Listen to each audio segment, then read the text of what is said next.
নমস্কার, শিব শক্তি অ্যাস্ট্রো চ্যানেলে সকলকে স্বাগত জানাই। আশা করি সকলে আপনারা ভালো আছেন, ভালো থাকুন, সুস্থ থাকুন। মাসিক রাশিফলের ভিডিওই আজকে আলোচনা করব।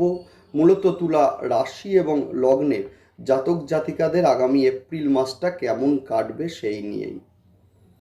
বর্তমানে গ্রহের যা গোচর আছে তাতে আপনাদের রাশি বা লগ্নের সপ্তম স্থানে অবস্থান করছেন দেবগুরু বৃহস্পতি, ষষ্ঠ স্থানে অবস্থান করছেন রবি, বুধ, রাহু।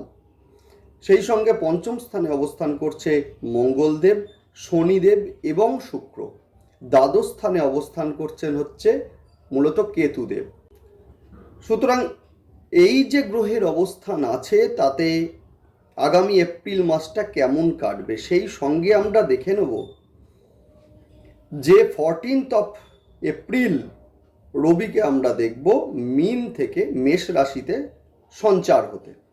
সুতরাং আমরা বলতেই পারি যে 14 এপ্রিলের পর থেকে যথেষ্ট ভালো, বিশেষ করে আয়ভাব যথেষ্ট ভালো হতে চলেছে। মূলত কাদের ক্ষেত্রে? তুলা রাশি বা লগ্নের মধ্যে যে সমস্ত নক্ষত্রগুলো পড়ছে সেই নক্ষত্রের কোন কোন জাতক জাতিকাদের ক্ষেত্রে ভালো হতে চলেছে দেখে নিন, শুনে নিন। আজকের ভিডিওতে আলোচনা করব নাক্ষত্রিক বিশ্লেষণ সহ প্রতিকার। দেখে নিন, আপনারা শুনে নিন। সেই সঙ্গে অবশ্যই আপনারা কিন্তু চ্যানেলটিকে সাবস্ক্রাইব করে নেবেন। এই জন্যই কি প্রতি মাসের রাশিফল জানার জন্য অবশ্যই আপনারা সাবস্ক্রাইব করে নেবেন, যাতে প্রতি মাসে নোটিফিকেশনগুলো আপনাদের মোবাইলে পৌঁছে যায়। সেই কারণে অবশ্যই আপনারা চ্যানেলটিকে সাবস্ক্রাইব করে নেবেন। দেখুন, গ্রহের গোচর বা ট্রানজিট, সেই অনুযায়ী আমরা যদি কাজ করতে পারি, আমাদের সিদ্ধান্ত, আমাদের প্ল্যানিংগুলোকে সাজাতে পারি, তাহলে কিন্তু সমস্যা আসবে না। সমস্যা আসবে না মানে প্রতিকারও দরকার নেই। সুতরাং অবশ্যই আপনারা চ্যানেলটিকে সাবস্ক্রাইব করে নিন, সঙ্গে থাকুন। দেখুন, মূলত কালপুরুষের রাশিচক্রের সপ্তম ঘর হচ্ছে আমাদের আজকের আলোচনার বিষয়। সেটা হলো মূলত তুলা রাশি এবং লগ্ন। এই যে তুলা রাশি বা লগ্ন, যেটা কিনা চর এবং বায়ু রাশি, এরা ব্যালেন্স করে চলা পছন্দ করে। এরা যথেষ্ট শান্তিপ্রিয় হয়ে থাকে।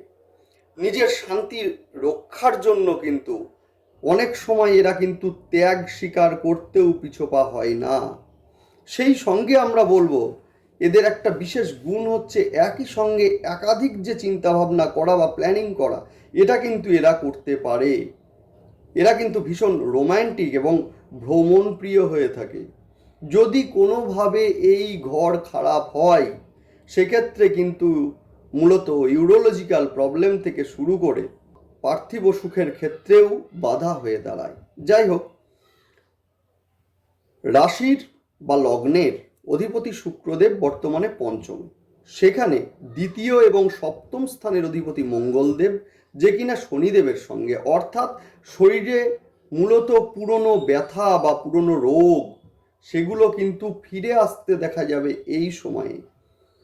হঠাৎ হঠাৎ করে ধৈর্য হারানোর বা রেগে যাওয়ার ঘটনা, এইটাও কিন্তু এই সময়ে লক্ষ্য করা যাবে। তথাপিও বলা যায় যে মূলত পুরনো কোনো সম্পর্ক বা পুরনো কোনো প্রেম, সেগুলো ফিরে আসার একটা সম্ভাবনা, সেটা কিন্তু এই সময়ে আমরা দেখব। বিবাহের কথা নিয়ে আলোচনা এই সময়ে হতেই পারে, যথেষ্ট শুভ। বিবাহের কথা আলোচনা করা যেতেই পারে। যাদের বিবাহের ক্ষেত্রে বাধা আসছিল বা হচ্ছিল না, এই সময়ে চেষ্টা করুন, এই সময়ে রিলেশনটা তৈরি করার চেষ্টা করুন। 14 এপ্রিলের পর বিবাহের জায়গায় আপনারা যাবেন বা আনুষ্ঠানিকতাকে আপনারা পরিপূর্ণ করবেন, অবশ্যই হবে। সেই সঙ্গে বলবো, হঠাৎ করে পায়ে চোট আঘাত লাগার একটা সম্ভাবনা, এটা কিন্তু এই মাসে লক্ষ্য করা যাচ্ছে। তাই গাড়ি সাবধানে চালান। ষষ্ঠে বুধ, রাহু এবং রবির একটা সংযোগ আমরা লক্ষ্য করছি, যে রবি কিনা আপনাদের একাদশ স্থানের অধিপতি।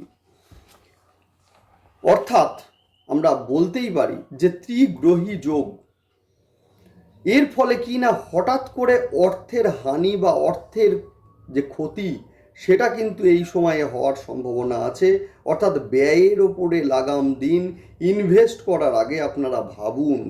বুধ ও রাহুর যোগে নিজের বুদ্ধির ভুলে কিন্তু এমন কিছু কাজ আপনারা করবেন যার মাসুল কিন্তু ভবিষ্যতে আপনাদের দিতে হতে পারে। যদিও 14 এপ্রিলের পর থেকে আর্থিক যোগ আপনাদের ভীষণ শুভ। যখন আপনাদের একাদশপতি রবি মীন রাশি থেকে বেরিয়ে মেষ রাশিতে গোচর করবেন, এবং মেষে আমরা জানি যে রবি উচ্চস্থ হন, সেই সময়ে কিন্তু আর্থিক ভাব ভীষণ শুভ হতে চলেছে। সেই সঙ্গে সরকারি ক্ষেত্রে আপনাদের জনপ্রিয়তা এই সময়ে বৃদ্ধি পাবে, যেহেতু রবি সরকারকে নির্দেশ করে। সেই সঙ্গে আমরা বলবো যে সমাজে আপনাদের একটা সুনাম বা প্রভাব এই সময়ে কিন্তু বৃদ্ধি পেতে লক্ষ্য করা যাবে। একই সঙ্গে আর্থিক দিকও কিন্তু আপনাদের ভীষণ শুভ হবে। যদিও এই সময় শুক্র মীন রাশিতে রাহুর সঙ্গে কিন্তু জুতি তৈরি করবে, যার ফলে কিন্তু মূলত পুরাতন অসুখ বিসুখের যে প্রাদুর্ভাব বা শারীরিক অসুস্থতা এইটা কিন্তু লক্ষ্য করা যাবে। সেই সঙ্গে শিক্ষার জন্য যারা বাইরে যেতে চাইছেন ভীষণ শুভ হবে এই সময়টা, ভীষণ শুভ হবে। যারা শিক্ষার জন্য বাইরে যাওয়ার জন্য চেষ্টা করছেন অনেক দিন ধরে, 14 এপ্রিলের পর ভীষণ শুভ, আপনারা চেষ্টা করুন। 14 এপ্রিলের পর থেকে কিন্তু আপনারা দেখবেন যে মূলত চাকুরির ক্ষেত্রে যথেষ্ট সুযোগ আসবে, বা আপনারা যারা অলরেডি চাকরি করছেন সেই ক্ষেত্রে প্রমোশন বা ট্রান্সফার যেটা আপনারা চাইছিলেন সেইটা কিন্তু এই সময়ে অবশ্যই হবে।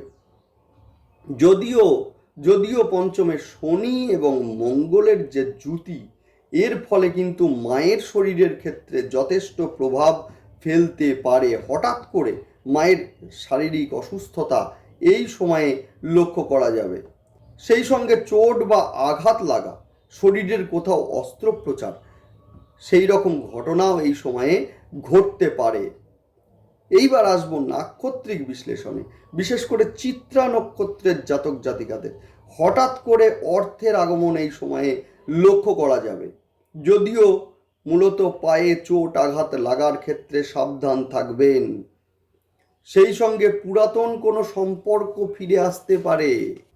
স্বাতী নক্ষত্রের ক্ষেত্রে বলবো গৃহ নির্মাণ বা বাড়ি ক্রয়ের ক্ষেত্রে যারা লোন চাইছেন এই সময়ে লোন পাবেন, 100% পাবেন। এই সময়ে কিন্তু শত্রু বিজয় হবে। বিশাখা নক্ষত্রের জাতক জাতিকাদের বলবো যদি বৃহস্পতিদেব ন্যাডাল চার্টে বকরি থাকেন তো এই সময়ে পেট বা লিভার সংক্রান্ত সমস্যা দিতে পারে। বিবাহের মাধ্যমে আর্থিক সুবিধা আপনারা পাবেন এপ্রিলের মধ্যে, বিশেষ করে 14 এপ্রিলের পর, বৈশাখ মাস পড়ে যাওয়ার পর অবশ্যই আপনারা পাবেন। যাই হোক, এবার আসবো প্রতিকারে। আপনারা অবশ্যই সোমবার এবং শনিবার করে রুদ্রাভিষেক আপনারা করবেন, এবং যেহেতু পঞ্চমে শনিদেব অবস্থান করছেন সন্তানকে দিয়ে করান, ভীষণ শুভ ফল পাবেন, ভীষণ শুভ ফল পাবেন। সেই সঙ্গে বলবো যে এই সময়ে কিন্তু মঙ্গলবার এবং শনিবার করে হনুমান চল্লিশা পাঠ অবশ্যই আপনারা করুন। বাড়ির দক্ষিণ পূর্ব দিককে পরিষ্কার রাখুন এবং সেখানে লাল লাল কিছু ফুল গাছ লাগিয়ে দিন, ভীষণ শুভ ফল পাবেন। যতটা পারবেন বাড়িতে বসে স্নানের পরে প্রদীপ এবং ধূপ জ্বালিয়ে শ্রীম এই মন্ত্রটা 108 বার উচ্চারণ করুন, ভালো রেজাল্ট পাবেন। যাই হোক, ভালো থাকুন সকলে, সঙ্গে থাকুন, দেখতে থাকুন। সেই সঙ্গে অবশ্যই কিন্তু আপনারা চ্যানেলটিকে সাবস্ক্রাইব করে নেবেন। সঙ্গে থাকুন। নমস্কার।